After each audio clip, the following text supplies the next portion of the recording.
Bank Indonesia telah memberikan insentif likuiditas makrobudensial sampai dengan April 2026 mencapai 427,9 triliun rupiah, disalurkan kepada bank-bank BUMN 20,24 triliun, bank swasta 166,6 triliun, BPD 29,6 triliun, dan insentif likuiditas makro budensial ini disalurkan ke sektor-sektor prioritas pemerintah dalam program Astacita, termasuk pertanian, industri, hilirisasi, perumahan, termasuk perumahan rakyat, UMKM, koperasi maupun yang lain.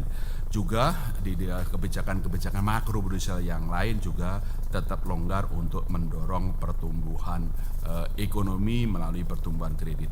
Juga koordinasi dengan pemerintah dan KSSK terus mendorong sisi demand, sisi permintaan untuk kredit, antara lain dengan melalui sinergi program percepatan intermediasi Indonesia atau PINISI. Demikian juga kebijakan makronya terus diarahkan untuk mendukung UMKM, antara lain melalui insentif KLM untuk sektor UMKM, koperasi, inklusi dan berkelanjutan ya di sebesar 1% dari DPK.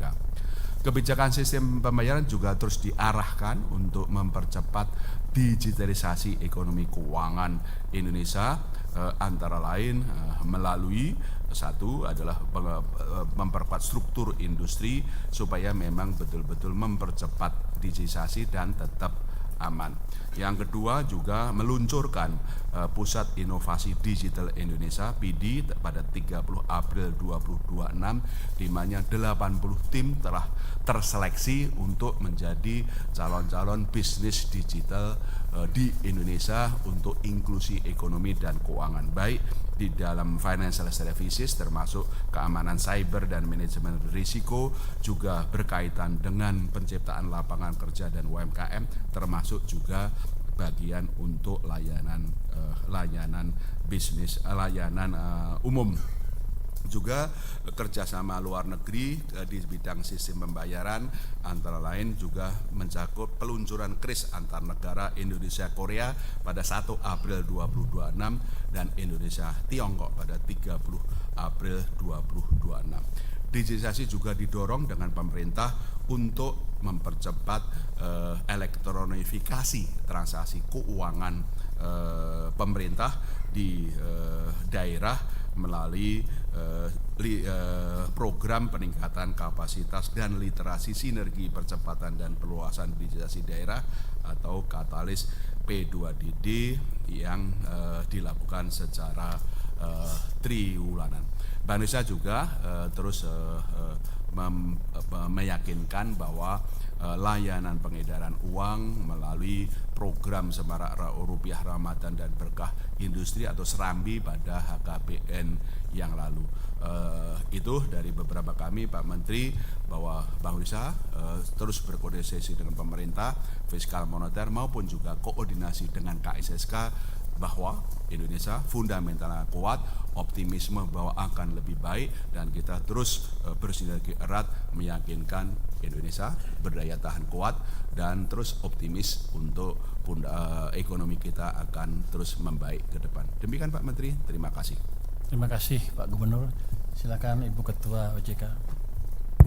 Terima kasih Pak Menteri Keuangan. Yang saya hormati Bapak Menteri Keuangan, Bapak Gubernur Bank Indonesia dan Ketua Dewan Komisioner LPS, dan tentu saja rekan-rekan media yang saya hormati. Selamat sore, Assalamualaikum warahmatullahi wabarakatuh. Salam sejahtera untuk kita semua, Om Swastiastu, Namo Buddhaya, salam kebajikan. Rekan-rekan media yang saya hormati, mencermati pasar modal Indonesia. Pasar modal dalam negeri bergerak dinamis di triwulan 1 tahun ini seiring peningkatan ketidakpastian global. Indeks harga saham ditutup pada level 7.048,22 per 31 Maret 2026. Ini mengalami koreksi secara sebesar 18,49%, namun masih tumbuh positif sebesar 8,26% secara year on year.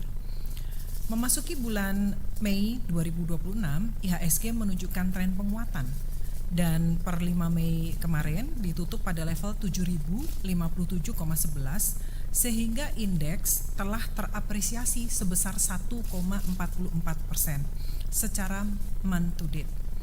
Penghimpunan dana oleh korporasi domestik di pasar modal juga tetap kuat. Hingga 5 Mei, nilai penghimpunan dana di pasar modal sudah mencapai 59,35 triliun secara year to date. Capaian ini tentu saja menunjukkan terjaganya minat fundraising di pasar modal Indonesia yang didominasi oleh penerbitan efek bersifat utang dan atau sukuk senilai 58,9 triliun rupiah. Sementara juga yang menarik datanya adalah jumlah investor pasar modal per triwulan 1 tahun ini tercatat bertambah ya menjadi 24,7 juta single investor identification dan bahkan per hari terbaru itu sudah 26 juta. Jadi ini juga menunjukkan confidence ya terhadap pasar modal Indonesia dengan banyak masuknya investor-investor retail domestik di pasar modal Indonesia. Kinerja intermediasi perbankan tetap kontributif dengan profil risiko yang terjaga, di mana kredit perbankan pada Maret ini tercatat tumbuh sebesar 9,49% year on year menjadi 8.659 triliun rupiah, didorong oleh kredit investasi yang tumbuh tinggi sebesar 20,85% year on year, diikuti oleh kredit konsumsi 5,88% year on year.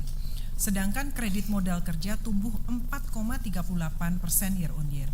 Sementara itu kualitas kredit juga tetap terjaga dengan rasio NPL gross sebesar 2,1% dan NPL net sebesar 0,8%. LAR, loan at risk, juga relatif stabil sebesar 8,9%.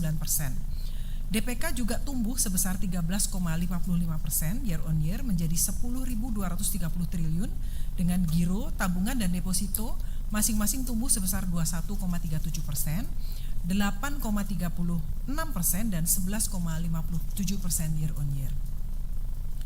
Ketahanan perbankan juga terjaga kuat. Ini terlihat dari tingkat permodalan atau capital adequacy ratio atau CAR pada Maret ini berada di level tinggi yaitu sebesar 25,09%.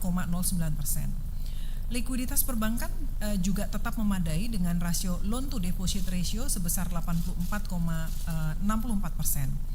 Alat liquid per non-core deposit atau AL per NCD dan alat liquid per DPK masing-masing tercatat sebesar 122,55% dan 27,85%, jauh di atas threshold masing-masing yaitu sebesar 50 dan 100%. Bagaimana di sektor selain bank? Kalau kita lihat di sektor perasuransian, penjaminan dan dana pensiun, aset industri asuransi di Maret ini mencapai 1.195,75 triliun atau tumbuh 4,38% year on year.